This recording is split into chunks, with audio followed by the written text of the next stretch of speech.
बाद से आपका अगला टॉपिक है, ठीक है, बेयरिंग कैपेसिटी ऑफ सॉइल, यानी कि किसी मृदा की धारण क्षमता आप कैसे जानने का प्रयास करेंगे, या बेयरिंग कैपेसिटी ऑफ सॉइल क्या आपकी होती है, कैपेसिटी ऑफ सॉइल, ठीक है।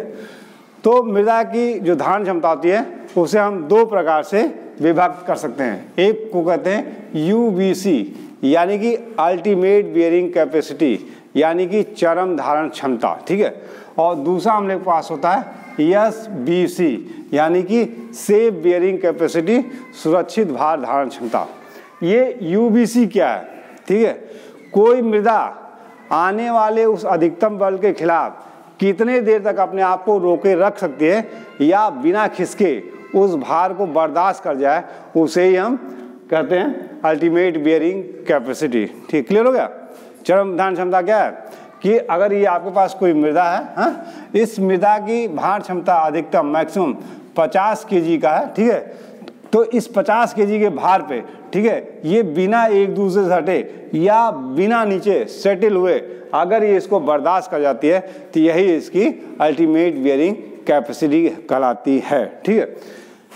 अब कभी भी मृदा को उसके अल्टीमेट यानी कि चरम धारण क्षमता से हम भारित करने का प्रयास नहीं करते हैं, तो निश्चित तौर पे उसके लिए दूसरी इकाई, ठीक है, मृदा की वह धारण क्षमता, ठीक है, यानी कि अधिकतम धारण क्षमता divided by factor of safety, यानी कि जब हम मृदा को उसके अधिकतम भार धारण क्षमता तक भारित नहीं कर सकते हैं, ठीक है, तो उसको कहने का प्रयास करते हैं कि हम सुरक्षित भार धारण क्षमता कहलाती है। यानी कि यूबीसी के लिए आपके पास फार्मूला होता है, ठीक है, कि मैक्सिमम लोड, ठीक है, डिवाइडेड बाय सरफेस एरिया, ठीक है, जिस एरिया पे हम उसको लेने का प्रयास करें, तो ये आपका यूबीसी होता है। एसबीसी क्या होता है, ये आपका होता है यूबीसी, यानी कि ultimate bearing capacity divided by factor of safety, या सेफ्टी ऑफ फैक्टर, सुरक्षा कारक, ठीक है। ये सुरक्षा कारक प्राय हम लोग 2 से 4 के बीच में लेने का प्रयास करते हैं। जैसे मान लीजिए किसी मृदा का आपका 100 केजी का भार आ रहा है, हम कह रहे हैं कि मृदा को उसके उस धारण क्षमता तक हम भारित नहीं कर सकते हैं, ठीक है, तो इसके लिए हम क्या करेंगे, या तो अगर 2 से भाग देते हैं, सुरक्षा कारक लेते हैं, तो 50 केजी, यानी कि अगर उसमें मकान बना रहे हैं, हाँ, तो 50 केजी का अगर एक फ्लैट चल रहा है नीचे वाला, तो उसके ऊपर हमारे पास भविष्य में 50 केजी और हम उसको लोड कर सकते हैं, वो तब तक हमारी नींव बर्दाश्त करेगी या वो मृदा रोक लेगी, ठीक है। हम चाहते हैं कि और भी हमको अगर बनाना है, ठीक है, तो उसके लिए हम क्या, अगर हम 4 से भाग देंगे क्या होगा, हम लोग के पास 25 केजी आएगा, यानी कि ग्राउंड फ्लोर के ऊपर, हाँ, अभी 3 फ्लोर और हम बना सकते हैं, ठीक है। तो ये हमारा होता है आपका एसबीसी, यानी कि सुरक्षित धारण क्षमता।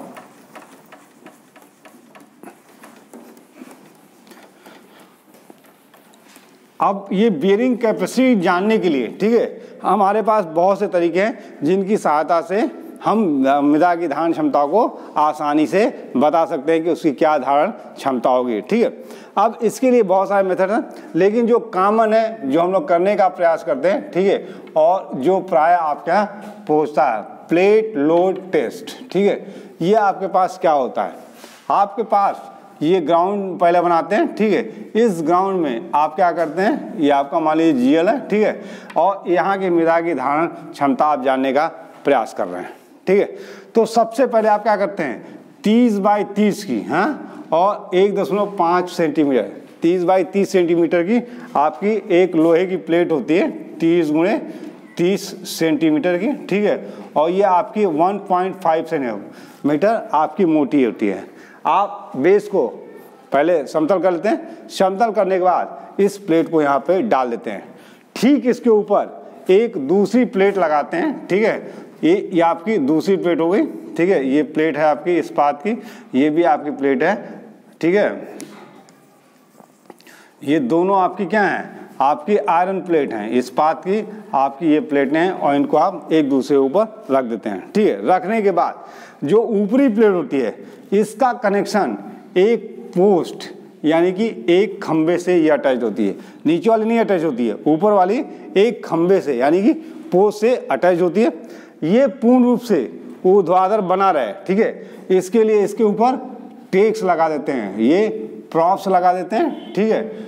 ये प्रॉप्स, ठीक है, ये खिसके ना, इसके लिए साइड्स में पेक्स यानी कि खूंटियाँ डाल देते हैं, ठीक है। ये बल्ली जो पोस्ट है ये ऊपर नीचे मूव करती रहे, तो इनका कनेक्शन किससे कर देते हैं, ये कॉलर से कर देते हैं, ठीक है। एक कॉलर होता है, ठीक है, जैसे ये हमको अब टेक लगानी है और हम मूव करते रहें तो साइड में कॉलर लगा दिया जाता है और उस कॉलर से प्रॉप्स यानी कि टेकों का संबंध स्थापित किया जाता है, ठीक है। अब ये प्लेट नीचे कैसे जाएगी, तो इसके लिए यहाँ पे, ठीक है, आपका लोडिंग प्लेटफॉर्म होता है, लोडिंग आपके पास प्लेटफॉर्म होता है, ठीक है। इस प्लेटफॉर्म की मदद से आप इस पे एक्स्ट्रा भार भारित करने का प्रयास करते हैं, या इस प्लेट पे क्या करते हैं, ये लोड डालते हैं और लोड जो डालेंगे, लोड जो एक्ट कराएंगे वो 500 kg की दर से इस पे आप लोड कराएंगे। लोड के रूप में आपके पत्थर के टुकड़े हो सकते हैं, लोहे के टुकड़े हो सकते हैं, या आपकी सीमेंट की बोरियां हो सकती हैं, रेत की बोरियां हो सकती हैं, जिनको आप इस पे रखते चले जाते हैं, ठीक है। इसके लिए आपके थ्योरी में दिया गया कि यहाँ पे ये आप खूंटियाँ डाले रहते हैं और यहाँ पे अपने लेवल मशीन को खड़ा करते हैं और लेवल मशीन की सहायता से इस पेक के ऊपरी सिर से और लेवल मशीन तक की ऊंचाई को आप प्राप्त कर लेते हैं। फार्मूले में इसका कहीं है, लेकिन इन्होंने कहा है तो आप ये समझिए कि ये भी आपको लाइन लिखनी होगी, ठीक है। अब जब आप यहाँ पे लोड डालते चले जा रहे हैं तो एक समय ऐसा आएगा कि जब ये बल्ली, ठीक है, प्लेटफॉर्म सहित अचानक से अंदर घुसेगी, ठीक है। अभी जब तक रोक रही है, एक समय ऐसा आएगा जैसे यहाँ भार बढ़ेगा, ठीक है, तो ये बल्ली सीधे अंदर की ओर दबाव डालेगी झटके से, ठीक है। तो वो जब वो भार जिस पे अब इसने दबना किया है तो वही उसका अल्टीमेट बेयरिंग कैपेसिटी, वो मैक्सिमम लोड हो गया, ठीक है। तो यहाँ से अल्टीमेट बेयरिंग कैपेसिटी आपके पास क्या हो जाएगी, ये मैक्सिमम लोड, यहाँ पे जो लोड आ रहा था ये मैक्सिमम लोड जिस पे मृदा ने दबने या खिसकने का प्रयास किया, क्योंकि वो पॉइंट तो आप जान ही नहीं पाएंगे। मान लीजिए आपने 1500 किलो रखा है, अब आपने 500 की दर से बढ़ाया तो वो 1500 एक पे भी सेटल कर सकती है। अब आपने तो 500 का डाला है ना, और वो 1500 आपका 15 की जगह पर वो 1600 भी हो सकता है, 17, मतलब 1500 ही वो भार होगा। लेकिन चूंकि आपने 500 और डाल दिया, तो वो मैक्सिमम लोड आपके पास क्या हो जाएगा, 2000 पे आपका लोड है, ठीक है। तो और इसके बाद से होता है आपका सरफेस एरिया, ठीक है।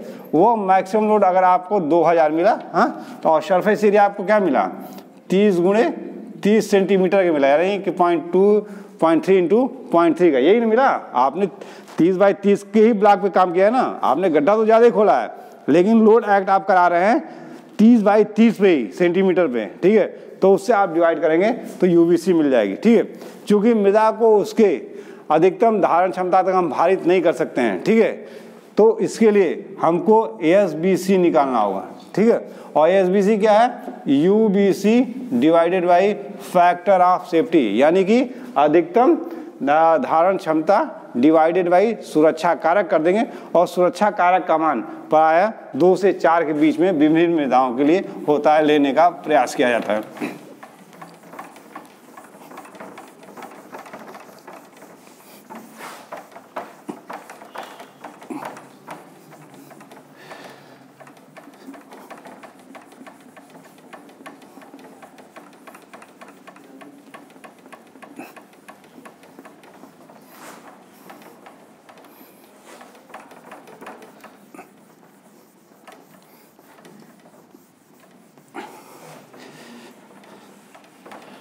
अब इसके बाद आपके पास आता है, ठीक है, डिफरेंट सॉइल्स, यानी कि मृदाएं कौन कौन सी होती हैं। अगला पॉइंट आपके पास आ रहा है, ठीक है, डिफरेंट सॉइल्स।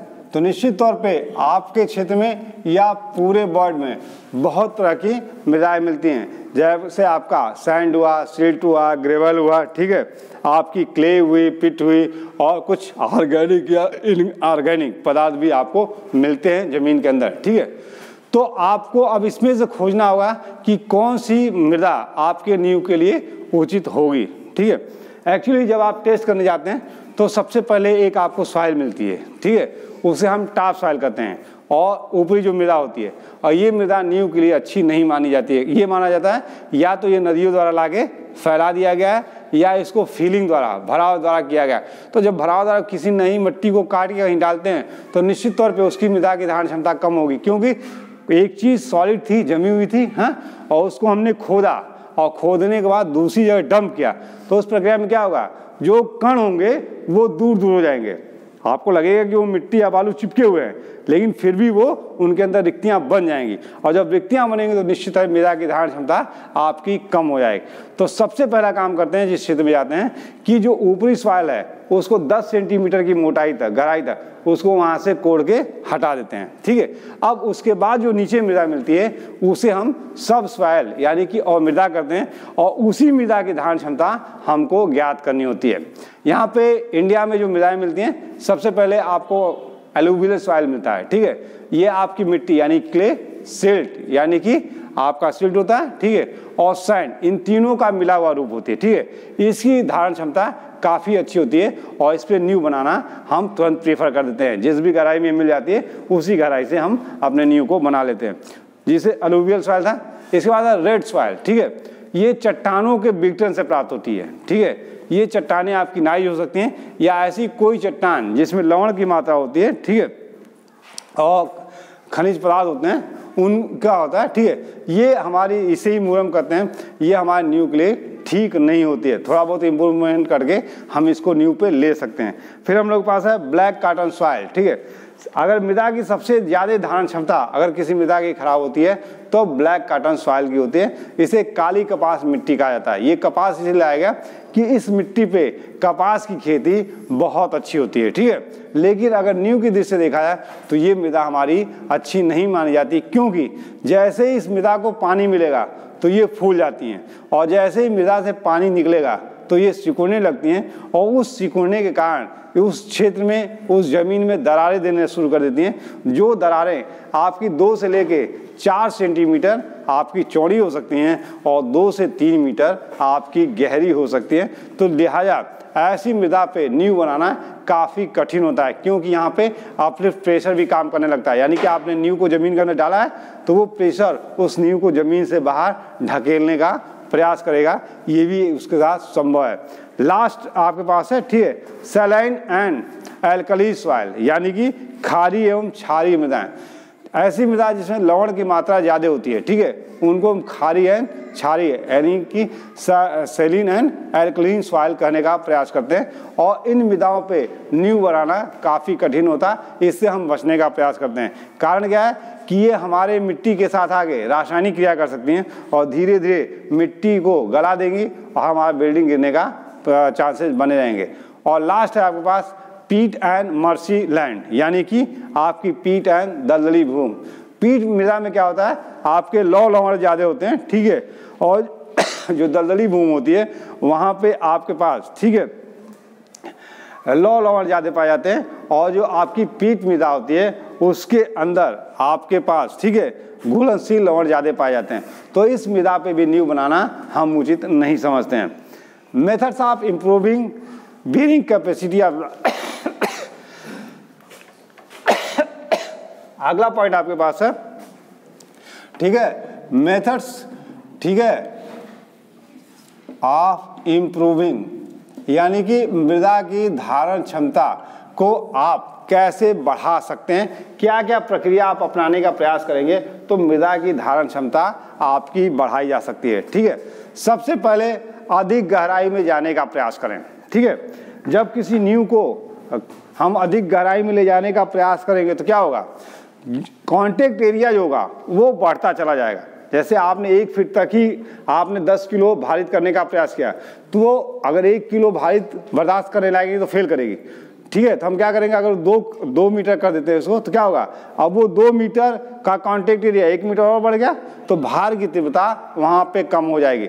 ये अधिक गहराई में ले जाके हम वहीं बना सकते हैं जहाँ पे पानी के आने की संभावना न के बराबर हो या पानी न होता, तब इसको करके और मृदा की धारण क्षमता हम बढ़ा सकते हैं। क्योंकि जब हम गड्ढा खोदने का प्रयास करेंगे ना तो एक कंपन करेंगे, हाँ, भाई जब ज़मीन के अंदर जाएंगे तो हम उसमें चोट करेंगे, और चोट करेंगे तो साइड की मृदाओं पे इम्पैक्ट पड़ेगा। अगर वो मृदाएं आपके रिक्तियों वाली होंगी तो क्या होगी, धीरे धीरे वो रिक्तियाँ, भाई ये पूरा फ्लैट था, अब इसके अंदर कुछ हमने इंसर्ट किया मान लीजिए, हाँ, तो निश्चित है कि इसके जो यहाँ मृदाएं थी, हाँ, वो यहाँ से हटेंगी, और जब हटेंगी तो साइड वाली मृदाओं से क्या करेंगी, चिपकना शुरू करेंगी, और जब चिपकना शुरू करेंगी तो मृदा की धारण क्षमता आपकी बढ़नी शुरू हो जाएगी। फिर आपके पास है क्षेत्रफल बढ़ा के, ठीक है, बजाएगा, मैं गहराई में जाने को हम कह रहे हैं, लेकिन कहाँ कह रहे हैं, जहाँ पे पानी न लगता हो या पानी आने की संभावना ना हो। लेकिन ऐसी जगह जैसे कि आपको 1 मीटर बाद ही आपको पानी दिखना शुरू हो गया, तो गहराई में जाने को तो चले जाएंगे, लेकिन फिर अन्य प्रक्रियाओं के थ्रू उस पानी को पहले वहाँ से रिमूव करना होगा, और फिर हम जाने को बहुत गहराई में जा सकते हैं। बहुत सारे तरीके हैं। लोकली अगर आप करना चाहते हैं, जैसे आप अपने घर पे न्यू बनवा रहे हैं, मान लीजिए आप 2 मीटर सोचे थे कि ले जाना है, ठीक है, और आपको 1 मीटर बाद ही आपको आ गया, आपको पता है कि मृदा की धारण क्षमता आपकी कम है वहाँ पे, हाँ, आपको 2 मीटर जाना ही जाना है, तो 2 मीटर तो अब जाना ही जाना है, क्योंकि आपने पहले से जानकारी प्राप्त किया। अगर नहीं जानकारी होती तब आप 1 मीटर पानी आया वहीं पर रोक के आप निकल जाते, लेकिन आपको पता है कि यहाँ पे 2 मीटर के बाद ही हमारी मकान सुरक्षित रह सकती है, तो वहाँ पे क्या करेंगे अब जमीन के अंदर जाना है। केमिकल्स बड़े महंगे हैं जो पानी को थोड़ी देर के लिए कंडेंस करेंगे या सुखाएंगे। सबसे आसान तरीका हम लोगों के पास होगा चूना, ठीक है, जो हमारा अनस्लैग्ड चूना होता है। जैसे ही पानी आया तो हम उस अनस्लैग्ड चूने को वहाँ पे डाल देते हैं। डालेंगे तो क्या होगा, वो बुझने का प्रयास करेगा, बुझने के प्रयास में क्या करेगा, नीचे साइड से आने वाले पानी को एब्जॉर्ब करेगा, ठीक है। फिर क्या करेंगे, आगर की मदद लेंगे और फिर हम उस गड्ढे को खोद देंगे। अब वो सॉलिड में हो गया ना, वैसे मिट्टी पानी चल रहा था तो पानी में वो मिट्टी कट रही थी तो आ नहीं रही थी, लेकिन चूना डालने से क्या किया, उसने उस पानी को सॉलिडिफाई किया।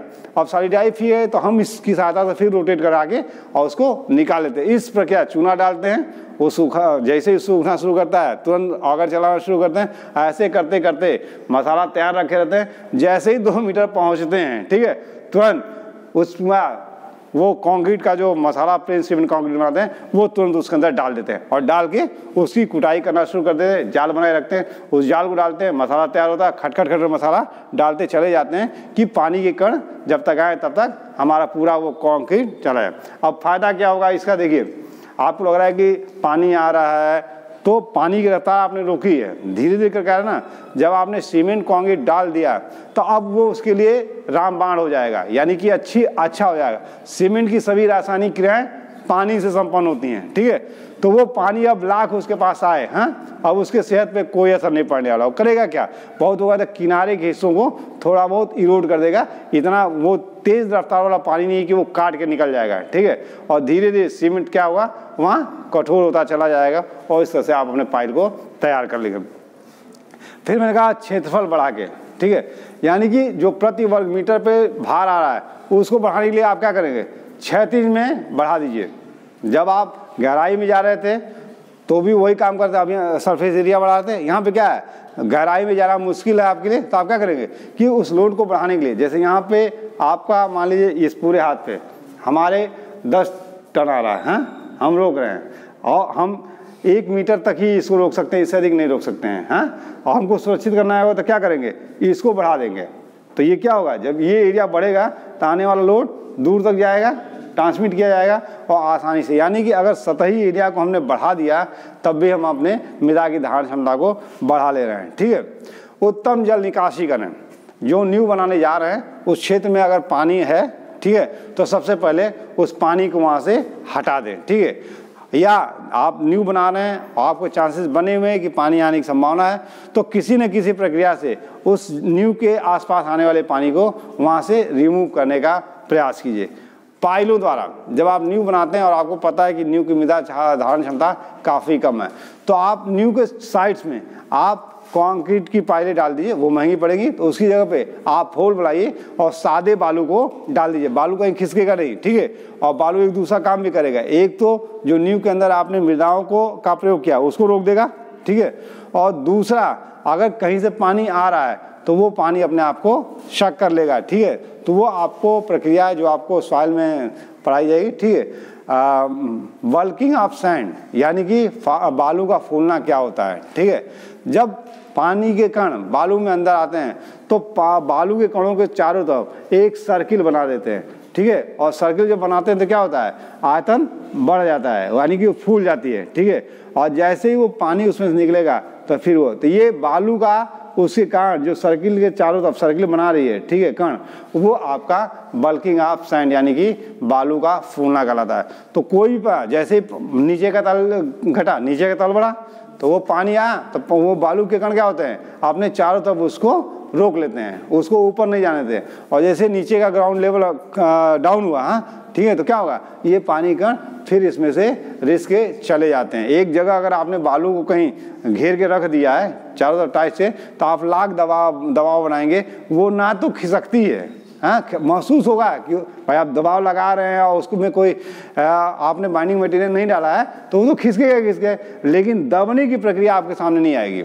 अगर ये बालू की लेयर है तो आप ऐसे प्रेशर करेंगे तो ऊपर वाले कण आपको खिसक जाएंगे, लेकिन जो मोटाई होगी वो मोटाई वहाँ पे नहीं दबने वाली है। इसीलिए न्यू हुआ चाहे जितने भी ये फ्लाईओवर्स और बनाए जाते हैं, अभी जो हाईवे बना है तो आप देखेंगे ना जगह जगह जो फ्लाईओवर्स दिया गया है, हाँ, तो उसमें क्या किया गया है, साइड से रिटेनिंग बार्स बनाई गई है या पत्थर के ब्लॉक्स, हाँ, उसको डाल के और बीच में मैक्सिमम बालू भरने का प्रयास किया गया है कि अगर उस ऊंचाई पे भी कहीं से पानी आता है तो वो पानी चाहे ऊपर ही से आ रहा है तो वो पानी उसी द्वारा रोक लिया जाएगा और धीरे धीरे वो ज़मीन के अंदर ट्रांसफ़र कर दिया जाएगा। तो वो आपको बालू सबसे बेहतर है। न्यू में भी जहाँ मिल जाती है तो हम लोग पत्थर या ईंट के टुकड़ों की तो महंगे पड़ते हैं, उसकी तुलना में बालू सस्ते पड़ते हैं। तो वहाँ पे हम लोग भराव जो होता है, फर्श में मैंने बताया था ना कि आपको 4 काम करने होते हैं फर्श में, हाँ, एक रबर फिलिंग करनी होती है, क्योंकि जीएल और पीएल के बीच की ऊंचाई आपकी क्या हो जाती है, 30 से 45 सेंटीमीटर हो जाती। अगर आपसे कहा जाए कि इस ऊंचा आपको एक ठोस आधार फर्श बनाना है तो अगर आप 30 से 45 सेंटीमीटर आपने ईंट के टुकड़ों को डालने का क्या प्रयास किया, पत्थर के, तो क्या होगा, ये आपके महंगे पड़ेंगे। तो इस ऊंचाई को घटाने के लिए सबसे पहले जो काम करते हैं कि ये ऊंचाई कम हो जाए, इकोनॉमिकल हो, तो यहाँ पे हम बालू या ईंट के टुकड़े या पत्थर के टुकड़ों को डाल देते हैं, उसकी कुटाई कर देते हैं। फिर दूसरा क्या होता है, बेस बनाते हैं, ठीक है। बेस मतलब आधार, एक मजबूत सतह। करते क्या है कि जो हमने ये बालू है इसका लेयर डाला तो निश्चित है इसके अंदर रिक्तियाँ होंगी, तो वहाँ पे हम क्या करते हैं, सीमेंट कंक्रीट या लाइम कंक्रीट की एक परत डालते हैं जो आपकी क्या होती है 10 से 20 सेंटीमीटर या 30 सेंटीमीटर मोटी है, और फिर उसकी कंपैक्शन कुटाई कर देते हैं। और इस कुटाई से क्या होता है कि ऊपर वाली संरचना के लिए एक मजबूत, हाँ, और समतल आधार मिल जाता है। जब वो मिल जाता है तो फिर हम बेस बनाने जाते हैं। बेस क्या होता है कि जो पदार्थ आप यूज कर रहे हैं, ठीक है, वही आपका बेस हो जाता है। जैसे ईंट लगाए तो ये बेस ईंट का हो गया, और उसका सरफेस फिनिश करते हैं, यानी कि सतह की ऊपरी सजावट को सुधारने का प्रयास। ईंट है तो ईंट को अगर आपने लगा दिया फर्श में तो क्या होगा, ऊपर के हिस्से खुले रहते हैं, तो वो मैनुअली बनाया जाता है, तो क्या होगा, जगह जगह वो छिद्र रहते हैं जहाँ धूल गंदगी भी इकट्ठा होगी और देखने में, तो उसमें क्या करते हैं, प्लास्टर से सीमेंट मसाले का प्लास्टर बनाते हैं और उसको करके कर देते हैं, तो क्या हो जाता है, वो सतह सरफेस फिनिश हो जाता है। और इस तरह से आपकी मैक्सिमम फर्श तैयार हो जाती हैं, सिर्फ 2 को छोड़ के। एक लकड़ी वाली नहीं तैयार होती है और एक मिट्टी वाली नहीं होती, इसमें नहीं चलेगा। इसके बाद दुनिया की कोई भी फर्श होगी, ठीक है, इसमें ये 4 स्टेप आपको चलने ही चलने हैं, ठीक है। जैसे कि अगर आपने टाइल्स लिया तो टाइल्स में सरफेस फिनिश के लिए आप ग्राइंडिंग मशीन या प्यूमिंग पत्थर का प्रयोग नहीं कर सकते हैं, क्योंकि मिट्टी का उत्पाद है। अगर आप उससे समतल करने का प्रयास करेंगे तो क्या करेगा, पूरी की पूरी टाइल्स खत्म हो जाएगी। लेकिन अब पत्थर के टुकड़े हैं, हाँ, तो वहाँ पे क्या करना पड़ेगा, वहाँ पे आपको ग्राइंडिंग मशीन या ये पत्थर के जो टुकड़े हैं, इन टुकड़ों की सहायता से आपको रफ करना होगा, ये करने का प्रयास करना होगा। फिर आपके पास है मृदा का सुधार करके, ठीक है। अगर मृदा की धारण क्षमता कम है तो हमारे पास जैसे ग्रेवल है, कंकड़ है, सिल्ट है, क्ले है, या आपके पास, ठीक है, सैंड है, तो इनको बराबर मात्रा में मिला के, ठीक है, हम उस मृदा की धारण क्षमता को बढ़ा सकते हैं। फिर है ग्राउटिंग द्वारा। ग्राउटिंग क्या प्रक्रिया है, किसी भी जगह को फुलफिल करने के लिए बनाए गए सीमेंट के घोल को बलपूर्वक अंदर प्रवेश करा देना आपका ग्राउटिंग कहलाता है, ठीक है। फॉर उदाहरण, जैसे वो कोई दीवार है, ठीक है, अब एक क्रैक है तो क्रैक हमें एक सिर्फ ऊपर दिख रहा है, मे भी हो सकता है वो ईंट में भी जा चुका हो, ऊपर से हमें दिख नहीं रहा। अगर इसको हमको वापस करना है, ठीक है, या जैसे ये आप किसी को बताइएगा मत, हाँ, ठीक है, जिसको भी बताइएगा तो पैसा लेकर बताइएगा, ये टेक्निकली अच्छी है। कभी कभी आप देखते होंगे पूरी की पूरी दीवार फट जाती है, आर पार दिखने लगती है, हाँ? तो आदमी परेशान हो जाएगा, गिर जाएगा और उसको सुधार करने का प्रयास करता है, हाँ? आपको कुछ नहीं करना है, आप एक साइड में, ठीक है, प्लास्टर कर दीजिए, ठीक है, और दूसरे साइड में प्लास्टर कर दीजिए, और एक जगह जैसे ये कोई हेयरलाइन आपको दिख रहा है तो पिछली सतह पे कंप्लीट प्लास्टर आपने कर दिया, ठीक है, किसी भी सतह, पिछली या अंदर की सतह पे आप गए तो अंदर की सतह पे आपने यहाँ प्लास्टर कर दिया, यहाँ प्लास्टर कर दिया, और यहाँ पे इस छिद्र को बना लिया, और इसमें जो लेवल लेने वाला पाइप नहीं लेके चलते हैं मिस्त्री, हाँ, उस तरह की एक पतली पाइप को इसके अंदर आप डाल देते हैं, ठीक है, और उसका एक हिस्सा आप बाहर निकाल देते हैं, क्योंकि एक साइड में आपने प्लास्टर किया हुआ है, हाँ, और इधर भी आपने कर दिया है। अब क्या करते हैं, प्रेशर गन की सहायता से सीमेंट का घोल बनाते हैं, और उस घोल को इस ट्यूब की सहायता से बलपूर्वक अंदर भरते चले जाते हैं, ठीक है।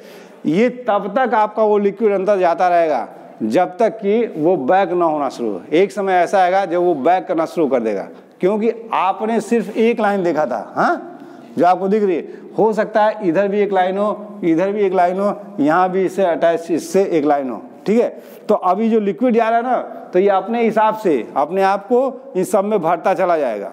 आपको तो दिखा था सिर्फ एक आर पार, लेकिन नीचे भी वो कहीं ना कहीं बना होगा, ठीक है, हमको भी नहीं पता है, ठीक है। तो हमको क्या करना है, यहाँ पे सबसे टफ काम ये है कि जब तक बैक नहीं होगा तब तक आपको ये प्रक्रिया, यानी कि अगर आपने प्रेडिक्ट किया है कि 5 बोरी में हाई ये इसको हम भर देंगे, ठीक है, तो हो सकता है वो 50 बोरी भी जाए, क्योंकि आपने सिर्फ जो आपकी नेकेड आई से दिख गया उसको, जो प्लास्टर, ये प्लास्टर सतह है ना, अब इस प्लास्टर सतह के अंदर कहाँ कहाँ वो नालियाँ बनी हुई हैं ये आपको भी नहीं पता है। लेकिन जब ये लिक्विड डालेंगे तो ये लिक्विड खोज लेगा, ये लिक्विड अपना कहीं ना कहीं से वहाँ पहुँचे, और जब तक सब तक वो भर नहीं लगा तब तक यहाँ बैक नहीं होगा। और जब यहाँ से रिटर्न होने लगेगा, आप प्रेशर लगाए जा रहे हैं, ठीक है, और वो जा नहीं रहा है, वो आपको वापस बैक कर रहा है, तो इसका मतलब कि सभी छिद्र भर गए। अब आप क्या करते हैं, इसको मोड़ देते हैं, ये ट्यूब बाहर होती है, इसको मोड़ के रबड़ या किसी रस्सी के साथ बांध के छोड़ देते हैं।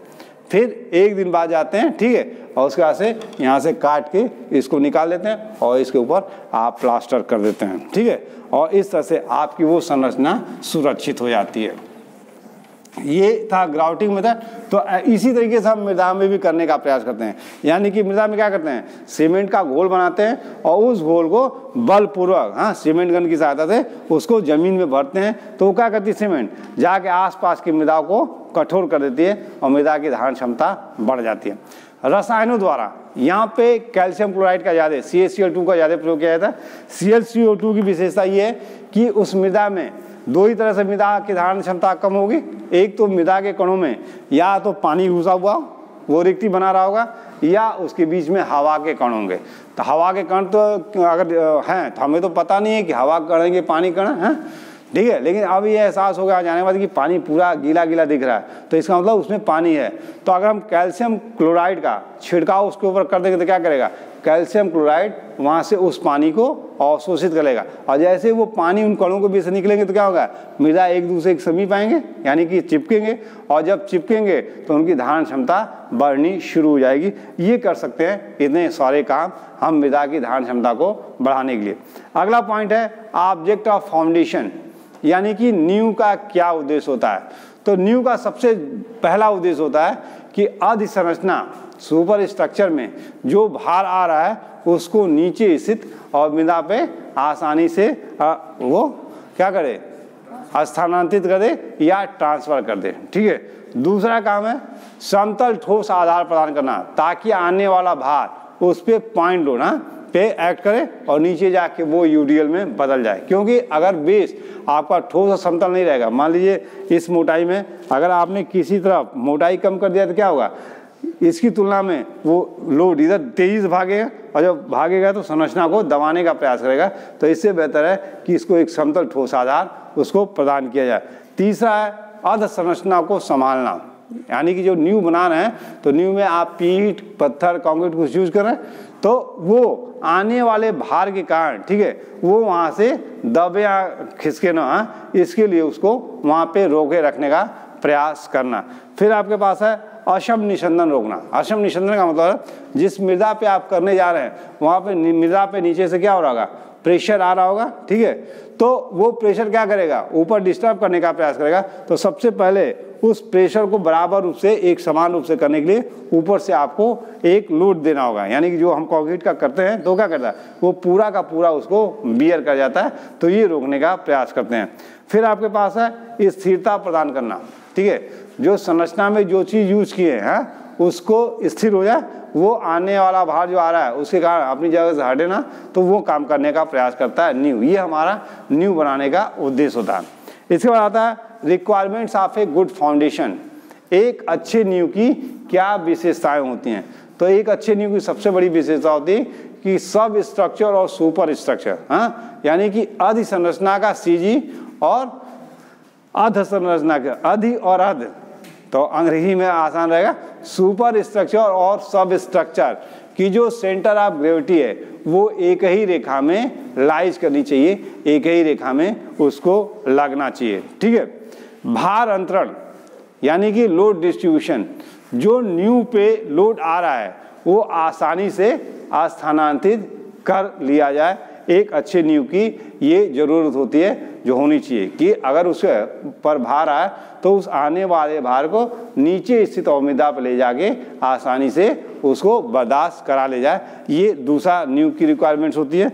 तीसरा पॉइंट है अतिरिक्त भार, एक्स्ट्रा लोड। जैसे आपने ग्राउंड फ्लोर बनाया और भविष्य में आप फर्स्ट फ्लोर या सेकंड फ्लोर बनाने की उम्मीद करते हैं, तो भविष्य में जो ये फर्स्ट सेकंड थर्ड बनाने का प्रयास कर रहे हैं तो उसके लिए भी वो नींव अच्छी हो। जैसे आपने जब नींव बनाया तो आपके दिमाग में होगा, ठीक है, कि 2 मंजिल तक बनवाएंगे बाद में, हाँ, तो 2 मंजिल हम लोग की भाषा में G+2 बोला जाएगा। तो हम लोग नॉर्मल भाषा में, ग्रामीण भाषा में वो 3 मंजिला हो जाएगा। हम लोग की भाषा में G+2 बोलेंगे ना, तो दिमाग में है कि अरे भाई G+2 करना है, तो और तत्काल में पैसा मान लीजिए केवल G के लिए, हाँ, लेकिन हमने बांध दिया है कि G+2 करना है हमको, तो हम उसी हिसाब से फिर नींव को बनाने का प्रयास करते हैं, ठीक है। क्योंकि अगर G+2 सोचे हुए तो G+1 अगले 4-5 साल में जरूर बनवाएंगे, हाँ। G+2 वाला में जो दूसरा है, हाँ, 1+1 वाला, हो सकता है कि +2 न बने, हो सकता है ना बने, कोई बात नहीं, लेकिन आपने अपनी संरचना को सुरक्षित किया हुआ है। यानी कि अगर आपका बेटा भी इसको बनाने का प्रयास करेगा, ठीक है, भविष्य में कि उसकी जरूरत पड़ गए तो स्वतंत्र है कि उसको नींव हटाना नहीं है, उसी नींव पे वो संरचना को भारित कर सकता है। फिर है कुप्रभावों से सुरक्षित, हाँ। नींव में जो भी पदार्थ यूज किया है उनको ऐसा होना चाहिए कि उन पे ऊपर वातावरणीय प्रभाव या रासायनिक पदार्थों का कोई प्रभाव ना पड़े। लागत कम से कम आनी चाहिए। हम सिविल इंजीनियर, ठीक है, हम बहुत इकोनॉमिकल होते हैं। हम कोई भी इंजीनियर, नियम तो ये है कि कोई भी व्यक्ति इंजीनियर तभी होता है वास्तविक, भले वो एमटेक पीएचडी हो, जब तक कि वो अगर उसको इकोनॉमिकल नहीं करता है। तो हमारे और मिस्त्री में क्या अंतर आ जाएगा? मिस्त्री तो जो फ्री ऑफ कास्ट सब कुछ कराना शुरू कर देगा, उसका अपने घर से तो जा नहीं रहा है, हाँ, उसको तो पार्टी का पैसा है, हाँ, वो तो ठोकवा देगा। लेकिन हम तभी हम लोग की वैल्यू होगी जब मिस्त्री कह रहा है कि हम इसे 1 लाख में कराएंगे और हम उसको 75,000 और 60-65 में कराने का, 50 और 10 में नहीं करा पाएंगे, हम ही बता देना है। लेकिन ये है कि हम मिस्त्री की तुलना में उसको इकोनॉमिकल करेंगे। भाई वो हमारी सेवा लेगा, इकोनॉमिकल करेंगे तभी वो हमको पैसा देने वाला है, नहीं तो बात तो बराबर ही होगी। वो तो फ्री ऑफ कास्ट मिस्त्री दे रहा था, जो उसकी मकान को जोड़ेगा वो कह रहा है इसे 10 इंजीनियरों के साथ कर लिया तो उसको बहुत सारा आइडिया हो गया। अनुभव अपने क्षेत्र में बहुत जरूरी है सिविल इंजीनियर के लिए। आप इस फील्ड में कोई परफेक्ट नहीं है। अगर कोई इसे कॉलर ऊंचा करता है कि I am the best civil engineer, तो वो उसकी गलत फहमी है, ठीक है। क्योंकि हम जब पढ़े थे तो हम 90 के दशक वाले हैं, हाँ, आप 2020 के दशक वाले हैं। बहुत सारी चीज़ें चेंज हुई हैं, हाँ, तो आप हमसे बेहतर होंगे, मेरा अपना मानना है। हो सकता है हमारे अन्य सहयोगी अपने आप को बेहतर मानते हैं, लेकिन मुझे लगता है कि आप मुझसे हर चीज़ में आगे हैं। आपको वो जानकारी नहीं है, इसलिए आप मेरे क्लास में बैठे हैं या मुझसे सीखने का प्रयास कर रहे हैं, हाँ।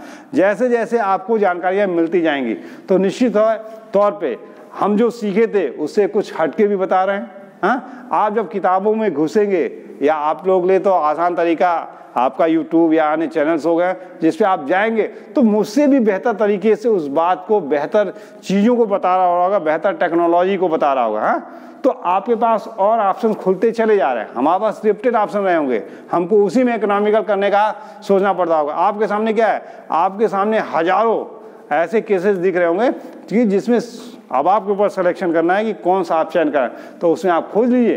तो आप हमसे बेहतर है कि नहीं है? अगर आप इन चीज़ों को पढ़ा दिया गया और उसके बाद से आप उसमें प्रवेश कर गए हैं तो निश्चित है कि आपकी जनरेशन मेरी जनरेशन से बहुत आगे होगी, क्योंकि आपके पास मॉडर्न टेक्नोलॉजी आ गई है, मॉडर्न हमारे पास मटेरियल्स आ गए हैं। ठीक है, पहले हम दरवाजे खिड़कियों के लिए सिर्फ लकड़ी का ही प्रयोग करते थे, कोई हमारे पास ऑप्शन नहीं था।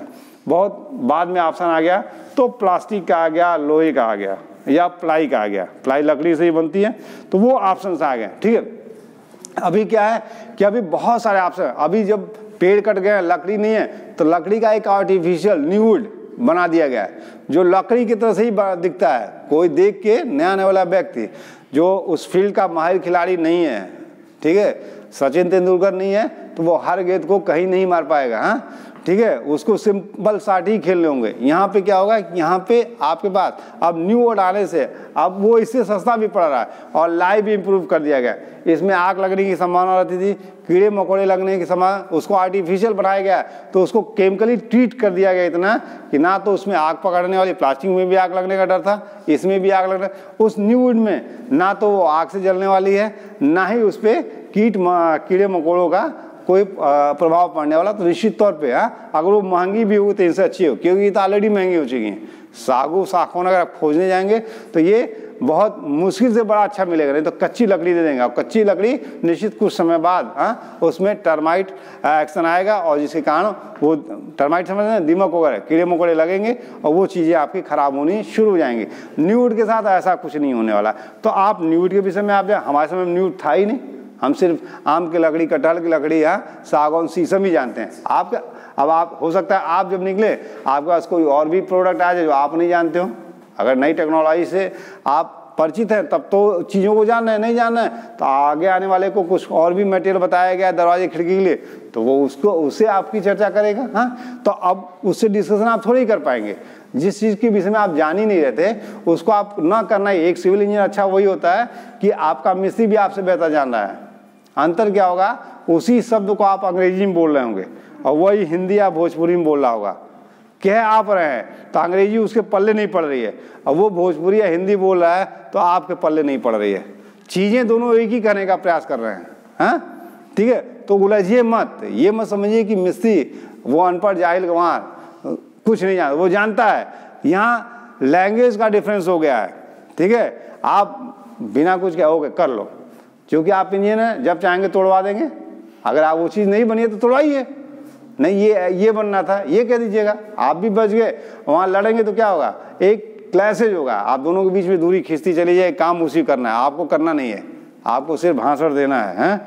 तो उस कंडीशन में क्या होगा, काम उसे निकालना है, तो उसे उलझिए मत। आप आइए उस शब्द को खोजने का प्रयास कीजिए, या फील्ड में कोई और भी इंजीनियर तो उससे जानने का प्रयास कीजिए कि इसकी इंग्लिश ये होती है क्या। हाँ, तो बताएगा हाँ यार तुम इंग्लिश में जाना था ये चीज़, ये भोजपुरी हिंदी में ये कहा जाता है। जैसे टपक,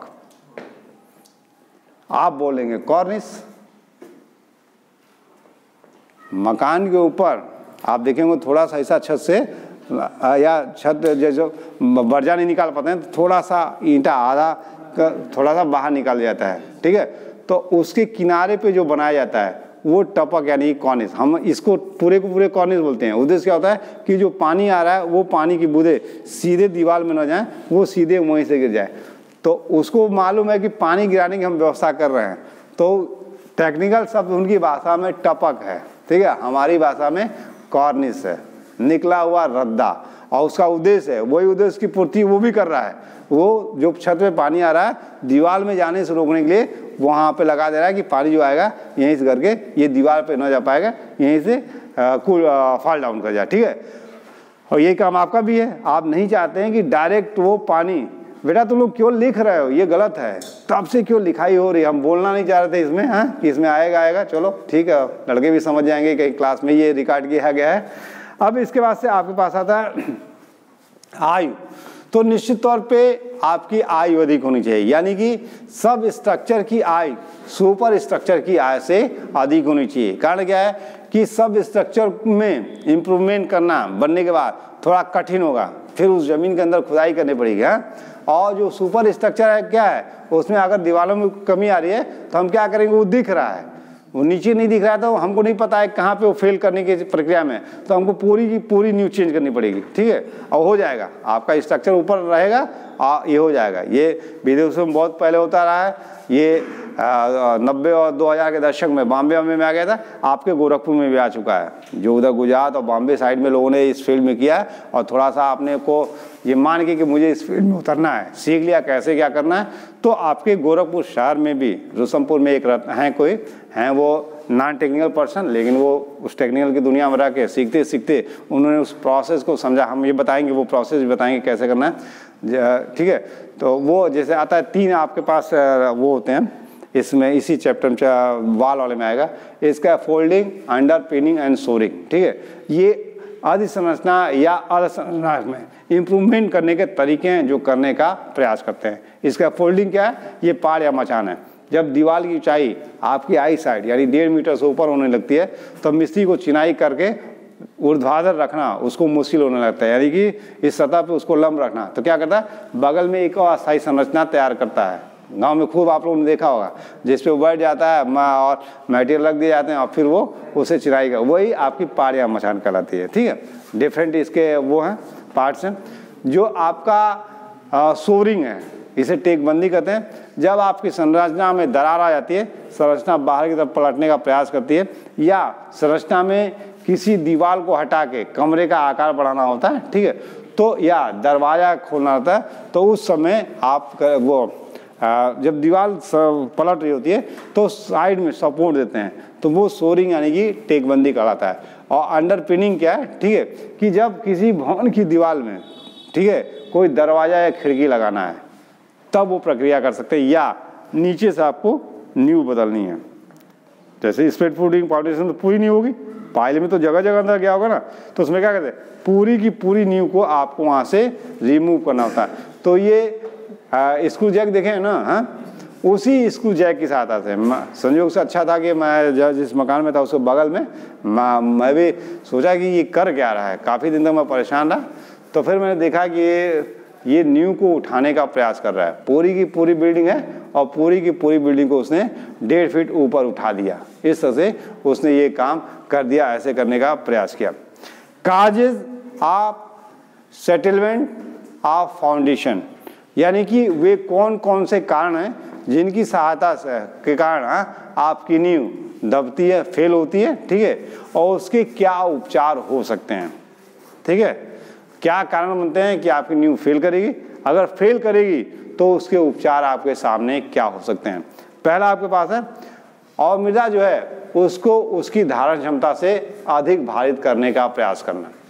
जब आपका आप 50 किलो के लिए उठा सकते हैं और आपका 70 किलो का वेट आपके सर पर रखा जाएगा तो आप फॉल डाउन करेंगे।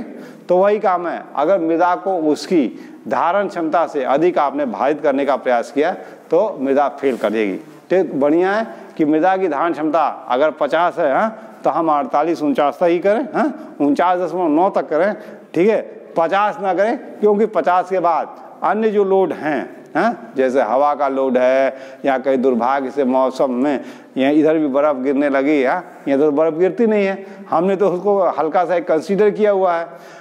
ठीक है, अगर पहाड़ी इलाका होता तो उसको उसके उचित मात्रा में करते, अब मैदानी इलाकों में हल्का से किया है, कहीं उस हल्का से भी ज़्यादा ही वो हल्का हो गया, यानी कि बर्फ़ जो है हम 1 किलो के लिए मान लीजिए प्रेडिक्ट किए थे, कहीं 1.5 किलो गिर गया, तब क्या होना है, फेल ही होना है। मृदा की धारण क्षमता तो आपकी जो थी उसके ऊपर लोड बढ़ गया तो वो आपकी फेल करनी ही करनी है।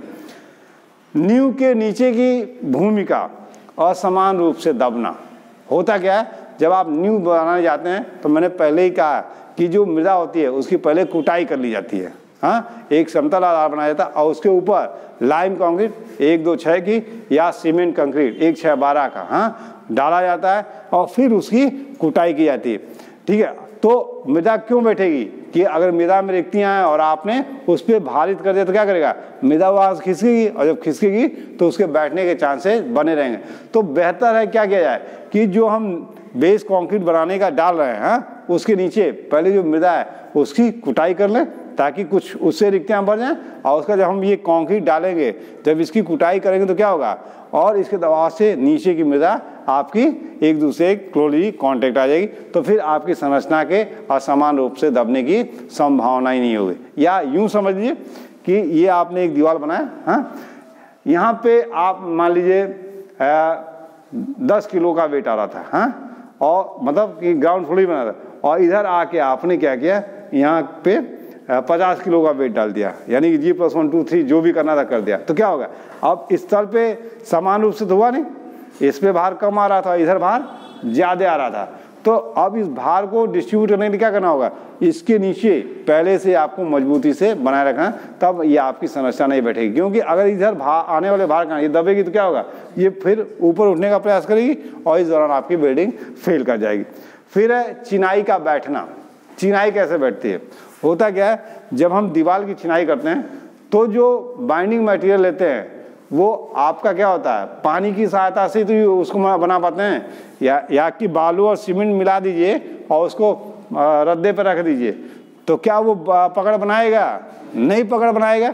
तो उसमें हम क्या करते हैं मसाले के लिए, इन दो मटेरियल के साथ साथ बालू और एक एडमिक्सचर होता है, मिश्रण होता है, और दूसरा बाइंडिंग होता है, जो दो चीज़ों को जोड़ने का प्रयास करता है। तो उसके लिए ऐसे आप डालेंगे तो कुछ नहीं काम करेगा, तो करेंगे क्या, उसमें पानी की मात्रा डाल देते हैं। जब पानी की मात्रा डालते हैं तो क्या करता है, सीमेंट की रासायनिक क्रियाएं बालू के साथ शुरू हो जाती हैं, ठीक है, और उसके बाद से जिस परत के बीच में डाला जाता है उससे वो संपर्क स्थापित करना शुरू कर देता है।